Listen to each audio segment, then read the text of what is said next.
Meet empathy. The so-called virtue of empathy I'll try everything. is the greatest rhetorical tool of manipulation in the 21st century. A sad polar bear paces as David Attenborough informs you that the family Suburban is melting the ice caps. Jesus was an asylum seeker. You just need to be more welcoming, just like it says in the Bible. A forlorn Bruno wishes he too could change in the women's locker room. My mom said, if we don't go to the family reunion, she'll be devastated.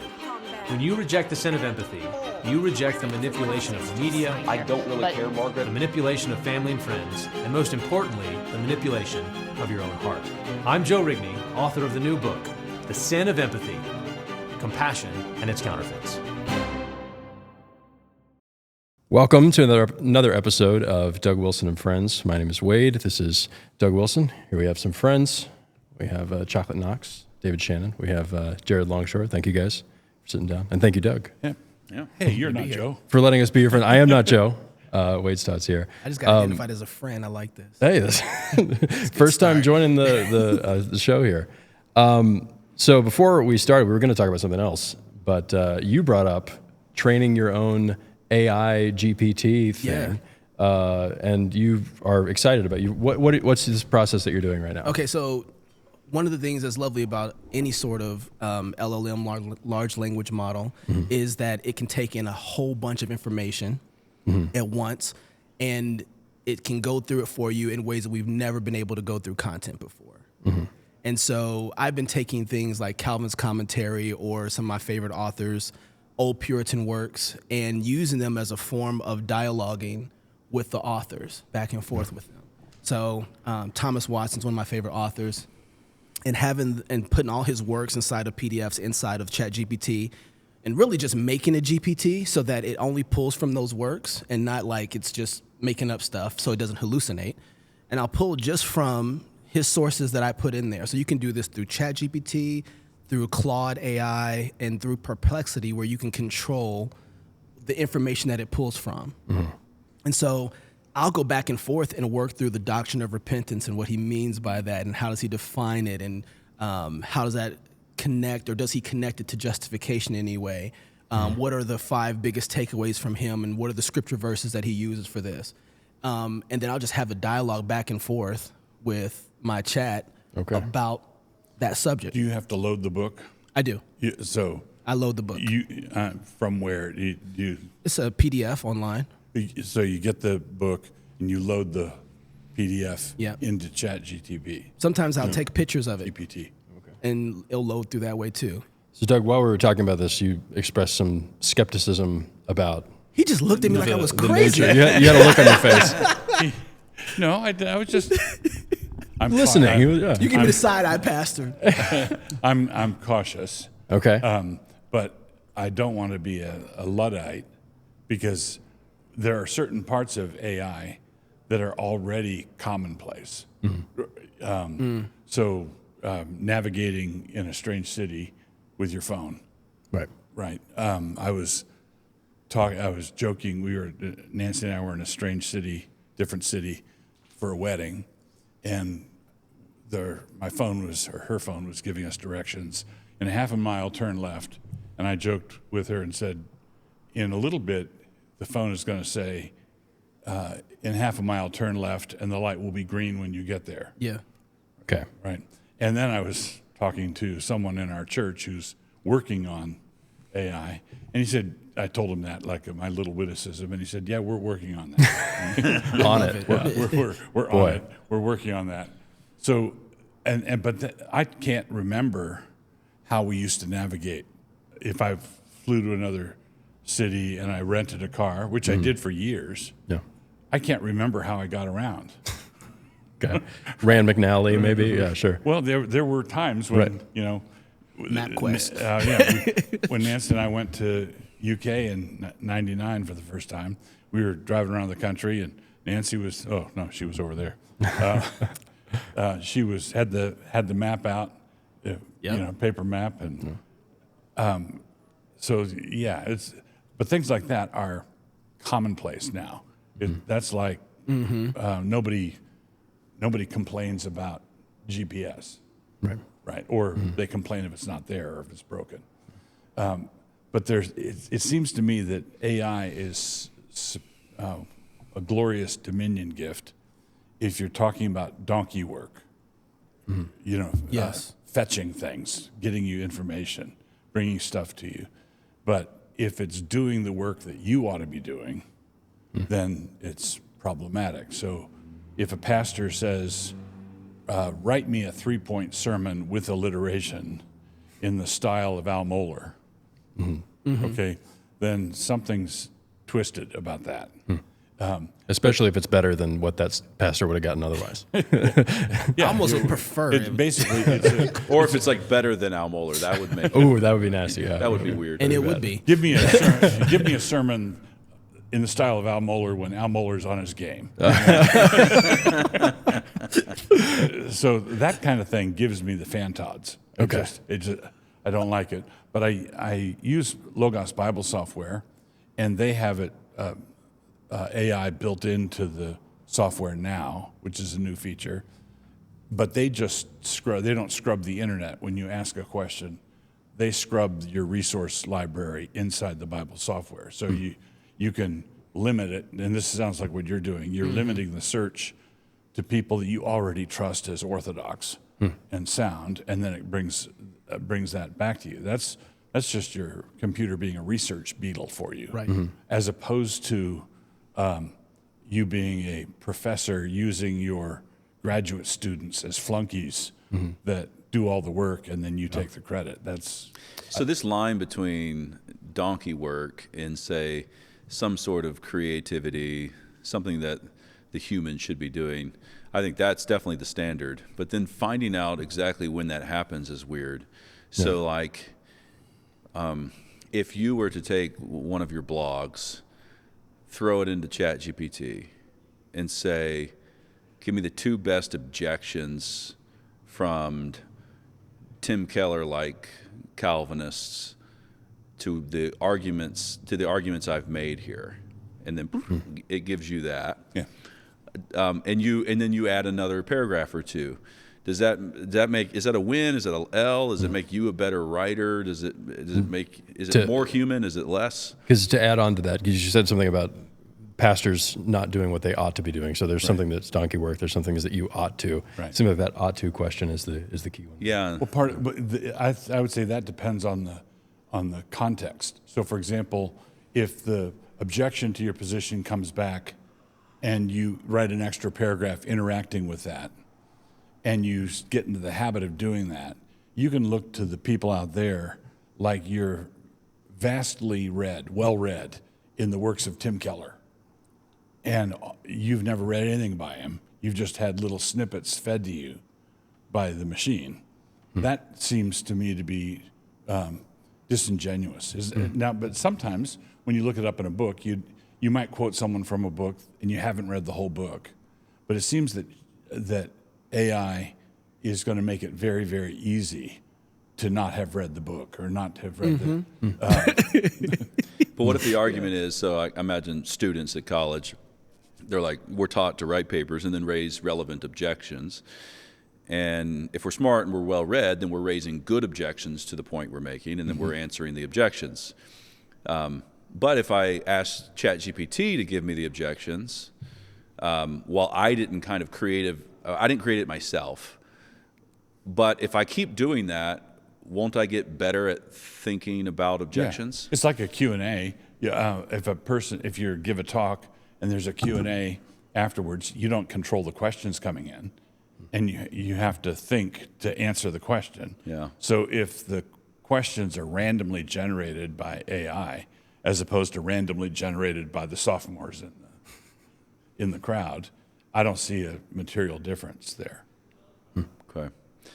Yeah, I have a love-hate relationship with this technology. No. I'm like split right down the middle because I think the standard, like I mentioned, I think the standard you presented is the one that I've been working with. Like, I don't want to offload any of the creative human part of exploration, but I find it's interesting to try to draw that line because I do think you want to be the kind of person that's well read enough to raise the right relevant objections to whatever argument you're making and then answer them.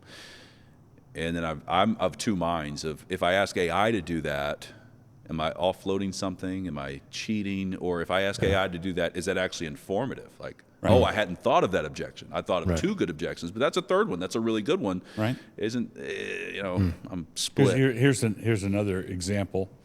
And sometimes AI is just revealing that it's doing what we used to do elsewhere, only more slowly.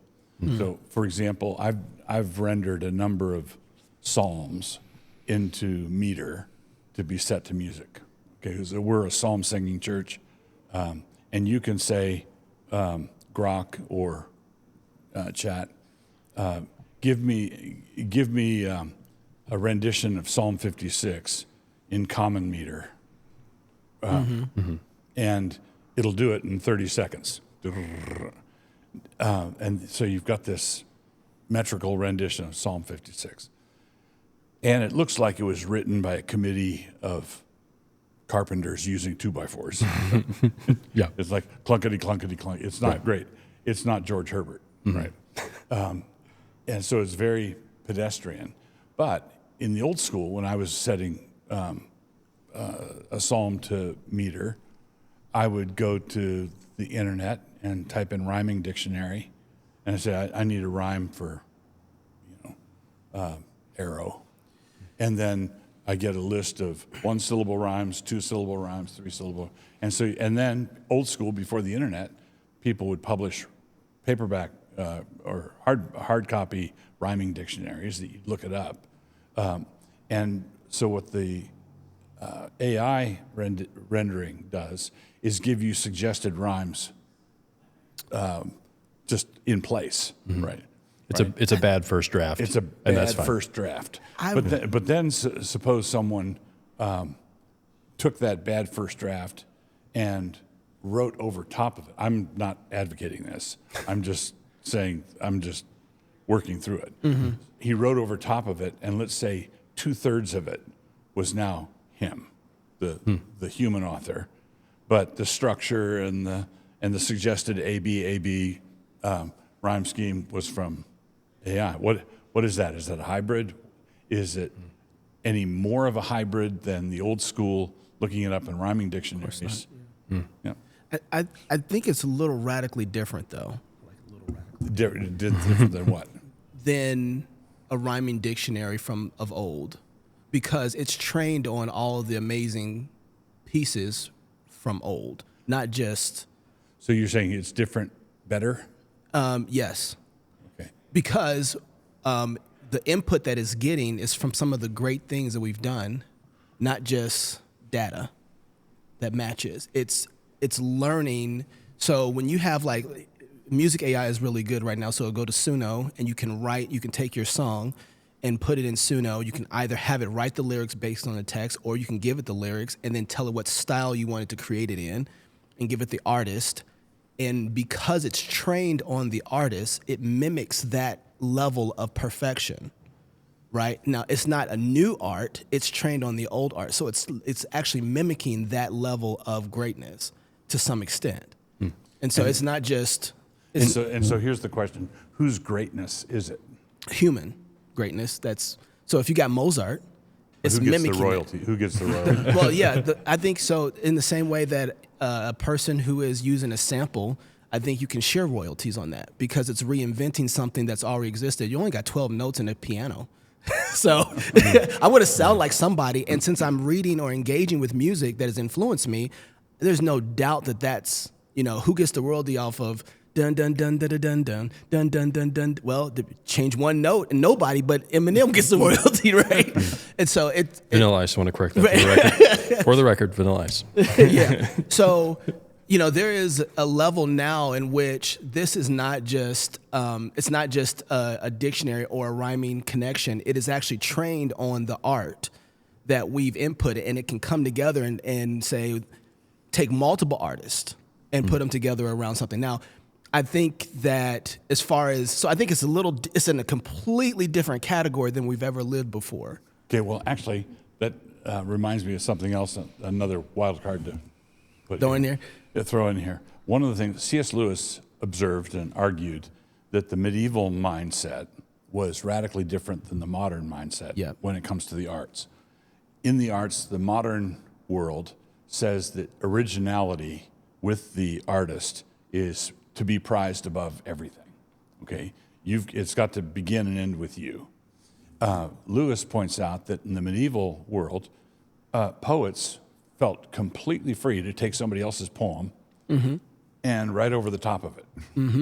And I'll take a bit from here, I'll take a bit from there. They didn't have the same attitude. They thought that poetry or works of art, fiction, were sort of public property. And that's, you can see it most clearly in old ballads, where there's some versions have 17 verses and some have 5, and it's because everybody felt free to pick up something and extend it and get their own fingerprints on it. Like Chaucer had that liberty. He would take old material and he would make it his, right?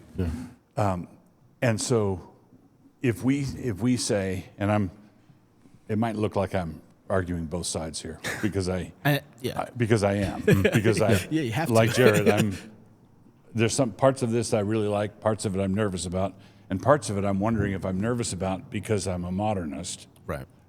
As opposed to a medievalist. Watch out now. Expand on it. Yeah, I want to hear more of that. So if I took, let's say, one of the Canterbury Tales, and I treated it like Chaucer treated earlier material, and I took one of the Canterbury Tales and wrote over top of it, changed some things, took some verses out, added some stuff of my own, and published it, it would be outrage central. And maybe not because it's in the public domain. What's right? that? Because it's passed out of the copyright. Well, yeah, time. there wouldn't be legal problems. Sure. But there would be aesthetic indignation. Okay. Oh, who does he think he is? Touching playing around with Chaucer. Playing around with Chaucer. Yeah. But that's the kind of thing Chaucer did. Right? So it's so I'm wondering if there's an argument by analogy here where the information that AI would gather up is in some sense public property in the same way or a similar way. Another wrinkle might be the George Gilder's materialist superstition concept. So his criticism of Google being this, they were the type that saw, well, we have all the knowledge that we'll ever need, that we'll ever have. We've learned everything. Now it's a matter of just codifying it. Now it's a matter of collecting it, putting it all on the right shelf, and that was the reason that Google would not be forever is that it believes something wrong about the world, that there is no such thing as creativity. There's no new thing. So how does that fit in also? That's it. You've come to the end of the internet. right. There is no more. So there's the information piece, but also the creativity piece. We can't write any more songs, or we've done everything. It might as well just be everything from here on. It's just rearranging stuff that's already happened. It's sort of like Fukuyama's The End of History. End of history. Applied to creativity. Right. It's the Right. end of creativity. Yeah, that's the scary, and I think it's adjacent to the point you made. I wonder how it tethers with the point you made. The best way I know to talk about that would be in writing. So, like, when you're quoting someone, you have the quoting. I think you've talked about this before about like when you need to use quotations and cite someone, when it's like, hey, so and so said something like this, and then there's just, you're saying things that you learned from someone. So the originality modern problem is a problem, but then there is something original that happens when I'm thinking of creativity and originality in like writing, where you have sat down and you're clunking out words. And all of a sudden, this great metaphor comes to mind. Something pops out that you really haven't heard. Like you did that. Like you're like that's. And you're like whoa, or even a story. Like you have written a whole chapter now, and it's an idea that well, this is like PhD work. You're supposed to read everything in the given field technically, and then contribute something original. That's the whole idea. You've read everything in the field, which makes you narrow the field down to me like left-handed caterpillars in my backyard. Yeah. I've studied everything. But to the point, there is something that you actually do get to a point where you write something or produce something that arose from everything you've read, but really is kind of newish, and that Ish. new-ish. But whatever that creativity thing is, that is the danger. Like the lazy part of man will forget how to do that because you actually only get there by like hard work. It's like you got to stay at your task and trade and work it for a long time. And if you're only on the passive end of what AI gives me, I think that's a temptation. That's a vice. I'm not saying you have to do it, Knox. I'm not saying you have to do it but I'm saying I can see a guy getting there. You're making me feel like if I'm happy if hammers go extinct and nail guns take over. Yeah, I'm cool. But I mean, you're always going to need a hammer for something, right? So you don't ever lose that. Is there, Knox? Is there any part of the AI revolution that makes you nervous? Yeah, in the same way that cars made everybody else nervous who had horses. So you're thinking my inner Luddite you might not expect like to it. grow out of it? Yeah. In other words, Absolutely. is there any legitimate worry? When we started coming up with electricity, one of the things that the oil industry did was said, if you put electricity in your house, you'll burn it down. Could you imagine the people who were like, yes, we're keeping our kerosene lamps because if we run this house with electricity, you know what's going to happen then? And that's the Luddite thing that you're talking about. And I think that, so yes. Use kerosene, prevent fire. Right, exactly. and here it is, an opportunity for everyone to learn at such a fast rate, and we're afraid of people not learning. There's all sorts of errors around anything, and especially with man because he's sinful. But because of that, it stopped us from full on taking this on and saying, look at all that we can do for good. And am I aware of all the areas in this that I think have potential deep holes? Yeah, absolutely. Absolutely. I know that the internet is dangerous, and I still use it with my kids and teach them how to use it and show them the great way to use it and how not to use it, right? I know cars are dangerous. I might give my 17-year-old daughter her license and keys, and I'm like, oh my goodness, she left the house without me. Yeah, I know that, but there is a certain fear that I see mostly in this industry that are what about the bad things and the upside. I think C.S. Lewis talks about this, not in this context. Whenever you come on here, you have to use a C.S. Lewis quote, I guess. Yeah. But so I'm going to screw it all up now. But he talks about playing the puddle when there's this huge, massive world or conference or, Disneyland Holiday Palace. Holiday by the Sea. You know what I'm talking about. Yeah, I'll let you Mud pies. fix that up. and Yeah, exactly. right. And I feel like we're doing the same thing with this, where we're focusing on the mud pie because we're afraid that if people do this, they won't learn. And it's like, wait a second. Having man, knowing what we know about man, we know the wicked side of him, but man, look at Elon Musk and what he's done with rockets, right? Look at the fact that we can get from city to city in less than a year, half a year, 6 months through vehicles. Have people done horrible things with these? Yes. Airplanes, right? I think it was also Lewis who talked about he didn't like vehicles and didn't like the airplanes because people lost touch with their local environment. There's room for that, but look at how we've changed the very nature of where people can live and how food can transport to those places because we have those things. Right. So we've made places that were unsustainable because of the tech that's come in sustainable. That's the highest level of dominion. And I'm thinking that we're missing out on that fact because we're so busy looking at the negative results of it. And I'm not saying don't look at them. I think this is with any tech. The goal is to not be pro or con. The goal is to know how to use it, how to employ it. Right. A little practical. I use ChatGPT every day, so and we should. I use it every day. But it's like with So any. you just want us to help you not feel guilty? Yeah, perhaps some absolution around here. But you've done a great work there, Knox, in like pushing it and the advantages of it, and there's certainly going to be advantages, and it is all going to be normal. But it's like with any tech or with any tool, it's always thinking, what is it for, and how do you use it, and stage of life. So my point is, I do think so. The knives are sharp, guns kill people. Sons at the right time have to learn to use these tools, and they have to know what they can do and what they can't do.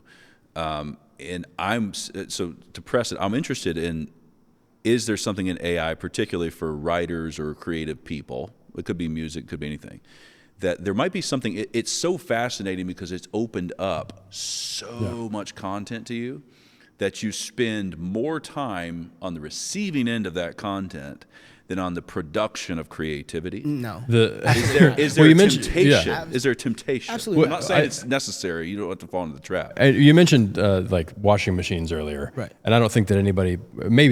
when washing machines came around, did people start thinking like, what is a human being and what is creativity? Was that like, I think it seems like there are different kinds of questions being asked about it now. And if maybe as somebody is using a washing machine, it's okay for them to go, what is my role here? Now that the tech has changed, who am I in relation to, does this get between me and my family? Does this become a substitute for my expression of love for them? It seems like there are relevant questions, but the creativity piece does seem like a new one. This is a self-report so I was writing before the internet and writing before computers, and then writing before all of this. And all of these advances and developments have simply reduced friction for me. I have the task of getting thoughts onto paper. I've not seen any of this getting in the way of me getting things written, and down to things that we all take for granted now, just like the GPS.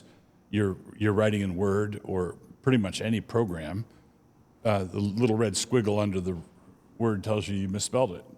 So should we abandon the teaching of spelling in school because 10 years from now, the computer will tell you when you've misspelled it? Yeah. And all I have to do is right click. Well, there's the red line, and then there's the blue line, which is poor usage or odd style. And that seems to be like a separate question. Get that a lot. It seems like a separate question because then you're just saying, oh well, if it just corrects and goes, then you don't have any kind of set. I've done it where I write something and that's just the way I wanted to say that. Right. And it's blue. Oh well, I have is it to going turn to that correct off, for me? by the way. So I turn off all spelling corrections. Because if I see that little red line or that little blue line, I'm done. Like the sentence escaped me. I was mid-sentence and I'm like, red line. Yeah. What's that mean? And then I'm going back, and so I turn it off until the end, and then I turn it on and find all the problems. But as you're using it, it might pop in your head as something pops up on the screen. Oh, I should have done that. It seems like, oh, is that what you're talking about when ChatGPT sends you a bunch of text? You go, that seems like something I should have done. And maybe are you nervous about that question like disappearing? So at a certain point, ChatGPT just gives you all this stuff. And then you never ask the question, or you never go, oh, that feels like work I should have done. Sometimes autocorrect will say this, and I think, no. Right. But that's a good idea. There's I think this is what I think, why I think education is so essential in this conversation, is because the ones who have the greater education will be able to make the greater pieces of art, will have a larger context of art, will have the larger context of language, so that they can use a tool that is, this is one of the best human tools we've had. I really believe that this is one of the best human tools we have because it can synthesize faster than we've ever been able to, with larger amounts of information. But the people who are educated with a classical form of education will be the most valuable people with this tool. And so I think a lot of the levels of dealing with your point of like, okay, how are we losing the creative side of this? Oh boy, I'm gonna get myself in trouble here. I think this particular tool will make us more human. If you are using... Okay. Bold thesis. Because here's the deal. It is only going to give you back what you put in. if you are using it in a way that is thoughtful and thinking and works through the ideas and from your influences and being honest with it, instead of saying, give me a paper on Al Mohler's sermon with these 3 points. Everybody's going to smell that pretty soon from a mile away. And they're going to smell the fact that you've been stealing sermons from J.D. Greer from a mile away too, right? We're going to smell it because we know it's generic. But people who are able to use this tool to help them work through their own thoughts and help them work through large forms of information are going to be able to produce some of the most amazing pieces of art, amazing articles. And it's only going to be as human as you give it the information to be. So you're saying that lazy people will be a man reaps what he sows. Yes. Is going to remain true. Yes.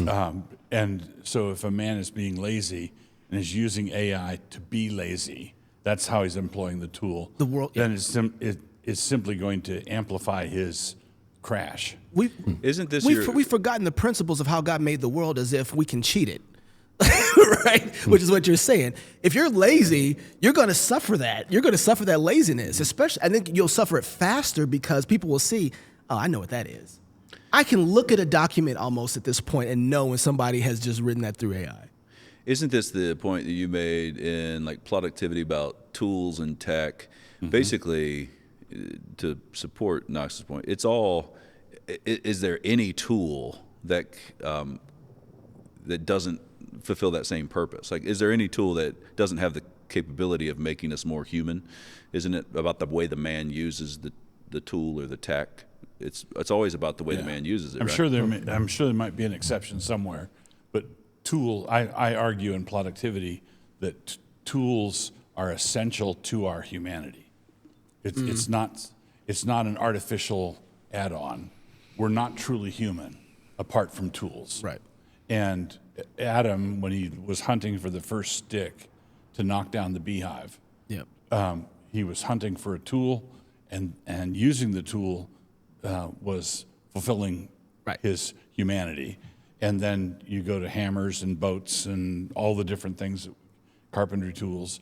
But even in the early chapters of Genesis, where it says, in the land of Havilah, the gold was good there. Well, God is expecting us to mine. Right. You know, he didn't want us just to look at the gold. Right? The gold's good here. But that means mining means pickaxes and shovels, and then more sophisticated industrial tools. So I really want to resist the idea that we can blame the tool, because the men are sinful and they sin with their tools and they do righteous things with their tools. When people invented the camera, it was 10 minutes before people were making pornography. Right. That's right. But who wants to get rid of cameras? Not these guys. No. But I wonder about, this is interesting. I mean, but I wonder about, like, so when I think of the iPhone, sure, like, great, I'm pro, all that. But we all know, I mean, it becomes infamous about doom scrolling. So what is it about humanity, human people, that they are very prone to doom scroll with an iPhone? And it has all these advantages, so we can talk about all the advantages, but that is like that's not, and the phone's not to blame for that. Humanity's to blame for that. But the tool is where they do it. So what I argue in productivity is that the Bible says nothing about technology as such, but my argument is that technology is a form of wealth. That's right. And the Bible is full of warnings about wealth. So what wealth does is, in a fallen world, wealth creates the temptation of thinking you are self-sufficient and autonomous, and you don't need God.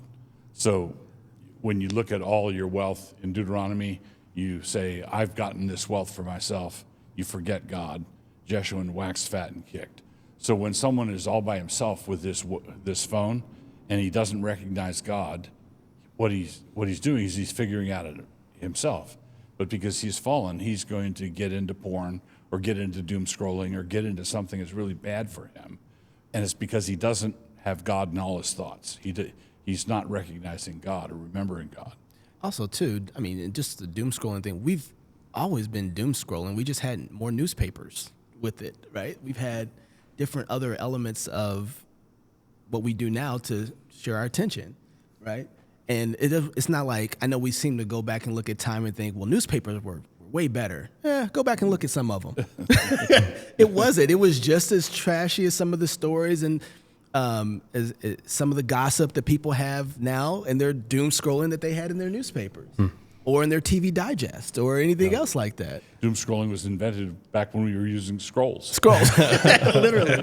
There's a picture of a train or a bus where everybody is on there with their cell phone, right?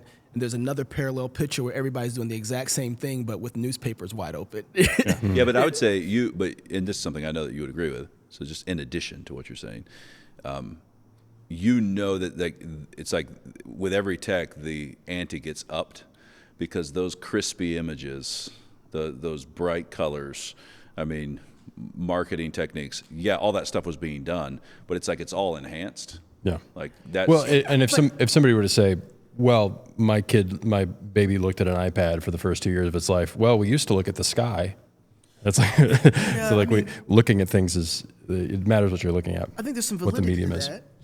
But part of you messed me up with the whole sky thing. I'm like, yeah, no, I get that. Yeah.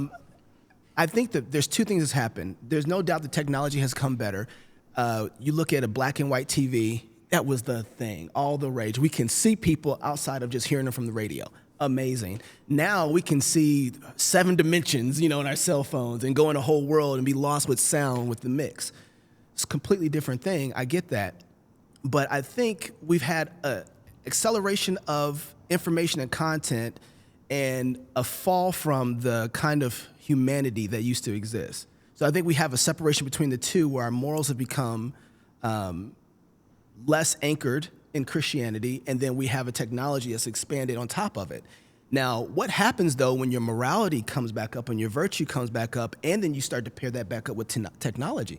I think you have a different kind of society. And so the parallels that I think we're observing aren't just singular in like it's tech or it's time. I think it's individuals with a certain sort of foundation and gravitas versus, Pastor, you said this before, as much as we want to look back at slavery and look at our forefathers, they weren't killing infant babies in the womb. Mm-hmm. Look at the people now. We got all the tech where we hate slavery, everything. We're all about, diversity, and we kill more black babies than we ever have before in American society. Right. Yeah, right? Yeah, right. So there's this parallel between a form of a moral consistency that's pacing with our tech. So you're saying, and I think there's a strong point here, is that we are technological giants and ethical midgets. Absolutely. Mm-hmm. And if that is the case, does it seem? It seems like if we're saying it's okay to give guns to toddlers, basically, like if we and whiskey, guns and whiskey. Yeah, if we're doing something that ridiculous, is it not then? If somebody were to say, then it's the government's job to stop this. To stop us from just unleashing guns onto everybody's. Yeah, that's the problem is when you turn it over to the government, what you're doing is giving the guns and the whiskey to the biggest toddler.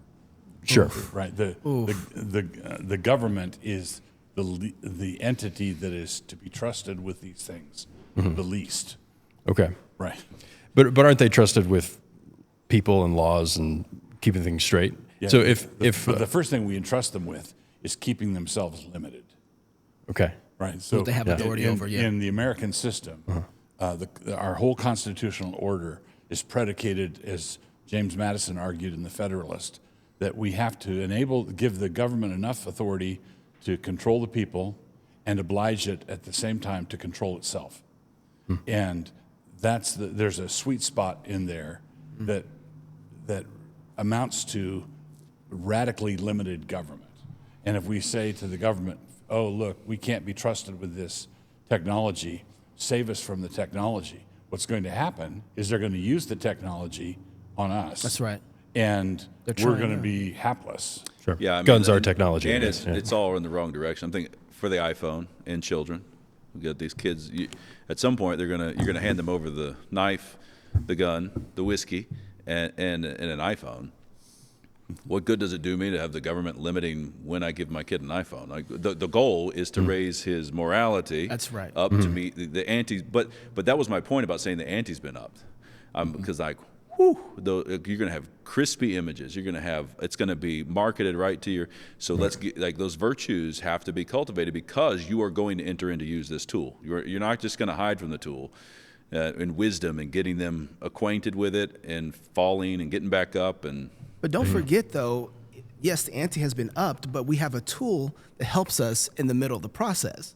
It's not like we have to do it without the tools that are helping us. This is one of the wonderful things about AI is that I get to give resources and curriculum and teach things to my kids that I would have never been able to do before.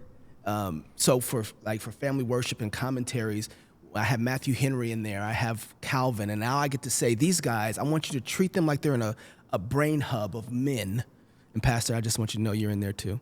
Matthew Henry, Doug Wilson, and I want me to go down my list. You throw them in there. I have Calvin, Henry, Rush Dooney, Gary North, Chesterton, Robert Capone, Pastor Wilson. I got a library of guys who've influenced me, and I've said, okay, here's the Bible verse. I want to create a 10-part curriculum of family worship for my family, right? Around this topic. And then what I'll do is I'll go through and say, here's what I want to be able to teach my children from this. I want to say, here's what things I want them to walk away with from the Bible, from the context. I want to do a complete breakdown of the book based on these authors working together around the context of the text, the exegetical work of the text, and break it down. And then I want to be able to engulf this so that I can be able to preach it and teach it to my kids for a 10-week period. Now what I have is something that I don't have to bug Pastor for, and what people are already writing anyway. People are writing books for family worship constantly. But now I get to create a unique form of family worship content with all my favorite authors. I can't get that anywhere else. So while the ante's been upped for sure, I have a tool that meets that ante if I use it properly. And this is why I think education is so important with this, because if you have the larger historical Christian classical education you have, you know how then to use this particular tool well. And you can resource. If you don't know who George Gilder is, then you're not going to put his book in here. If you don't know who these people are, then you're not going to learn their writing styles. You're not going to, the kind of education. And this goes back to the sentences being fixed and whether or not we should have Grammarly on there or not. Absolutely. You know how many times I've learned to spell a word properly because Grammarly has corrected me 17 times and I got it? And so now I take that. It's educated me. It's like, you keep spelling this word wrong. And I have to learn it and say, okay, now, and it shows me how much I've learned over the time of using it. So I don't have to be stale where I'm at anymore. Don't even see my blind spots. I have a tool to help me do all of that, which helps me meet the ante. Made me think the way you described that was really good. And you said something like in process that I know this about you because we know each other in our families. But this is where the temptation of other people would miss this point. You're like, I put all these guys in conversation, and you're like, and I read all that so I can give it to and then I teach it to my family, preach it to my family. So the human component you talked about, yes. You put all these guys in conversation, you sat there and listened, and then it was dad's face to his children's face, right? You did that. So there's a place for like Bible CDs, like put that on when you go to bed, listen to that music, and audibles, like where kids are getting stuff from other people directly. And then there's the human. Dad has actually downloaded all of this, and it was dad's. Now you got all of that in dad and communicated to you, that beautiful human moment. So that's exactly how I think it should. That's a hallmark of how you know you're using it well. Like, is it turning your face to your people, or are you using it to turn your face away? You don't send all your kids off to their bedrooms after dinner for family worship. Right. Right. What you do is you collect your thoughts, and family worship happens around the dinner table the way it ought to, with that human connection. Yeah. I can't teach my daughter calculus. I can now. Right? Like, I can take the book, put it in here, and say, explain this to me like I'm 9. Right? I can take this book and put it inside of this software and give me a podcast in 25 minutes that's audible that I can listen to learn something, to be able to teach, or to help them learn how to do it, right? And so the resources, no one has to be limited by information anymore to do anything. Yeah, I just want to amen it, because now there's a confession moment about AI usage all the time for the homework. Sitting there, I got my seat, I got a bunch of paying a kids. tutor. They bring me that math problem. I'm like, what's that problem? Oh, okay, and why was it like that? Tell me why. Oh, hey kid, I can explain a math problem to you. So we're now doing math that otherwise I literally would be like, I don't know, you have to go ask your older sister if I didn't have the tech. Yeah. Well, I think we've raised quite a few issues here. A lot of questions, a lot of thoughts. I'm sure that the comments will be. We've generated some mail. Yes, absolutely. I don't Comments have will be an answer amazing. I'm sorry. That's true. We'll send all the comments to you. But yeah, thank you guys for sitting down for another episode of Doug and Friends, and we'll see you next month. Great.